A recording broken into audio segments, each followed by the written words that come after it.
కీర్తి నేను జాగింగ్కి వెళ్ళొస్తాను. అమ్మగారు నేను కూడా వస్తానండి. సరే. నువ్వెక్కడికి రా?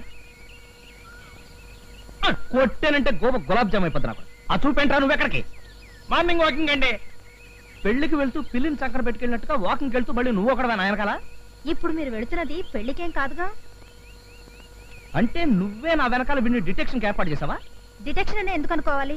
ఇప్పుడు రోజులు ఎలా ఉన్నాయో చూస్తూనే ఉన్నావుగా. బయటికి వెళ్ళిన మనుషులు తిరిగి ఎలా వస్తారో ఎవరు చెప్పలేకపోతున్నాం. అందుకని వీళ్ళు నా బాడీ గార్డ్ ఏర్పాటు చేసావా? సరే పద. పదరా. మనం ఊరు వదిలి చాలా దూరం వచ్చేసినట్టున్నాం. అవునండి, మన ఊరు ఇక్కడికి 30 కిలోమీటర్ల దూరం. చెప్పులేపరా. చెప్పులు ఎందుకండి? పరిగెత్తేటప్పుడు చెప్పులుంటే పడతావరా? ఇక అలాగేనండి.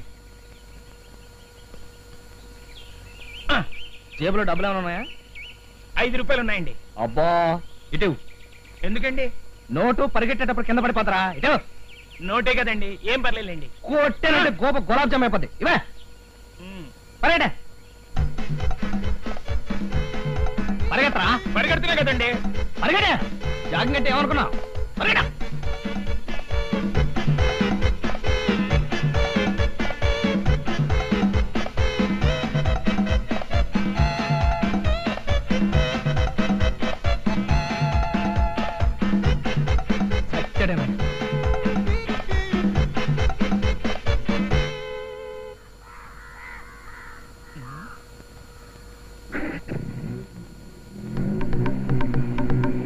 అయ్యారండి, అయ్యారండి, అయ్యారండి.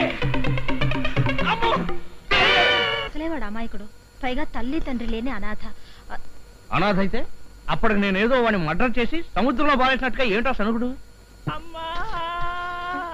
చూడు, ఎవడో డర్టీ ఫెలో ఈ టైంలో అడుక్కోవడానికి వచ్చాడు. ఏదో తీసుకొని పెట్టు. అమ్మా అయ్యా వస్తుందిరా. అమ్మా అమ్మా తీసుకో. నేను అడుక్కునేవాడిని కాదమ్మా, సన్నాసిని. సన్యాసి నువ్వా? ఎరా రాస్కెల్, జాగింగ్ కని వచ్చి ఎక్కడ పారిపోయావరా? నేను పారిపోయినా? నువ్వు కాకపోతే నేనా? వెతలేక చచ్చాను. అది కాదండి మీరు. కొట్టానంటే గులాబ్ జామ్ అయిపోద్ది. నోరు తెరిస్తే అన్ని అబద్ధాలే. ఇంకెప్పుడు జాగింగ్ వచ్చి నన్ను టెన్షన్ లో పెట్టక. చూడండి అమ్మా, అమ్మా నన్ను 30 మైళ్ళ దూరం తీసుకెళ్లి కాళ్ళకి చెప్పులు లేకుండా నా జేబులో డబ్బులు తీసేసుకుని వదిలేసింది చాలక, పైగా నాదే తప్పంటూ ఎలా డబ్బా ఇస్తున్నారో చూసారా అమ్మా? చూడపోతే ఇదంతా ఈయనే కావాలని ఆడుతున్న నాటకంలా ఉంది.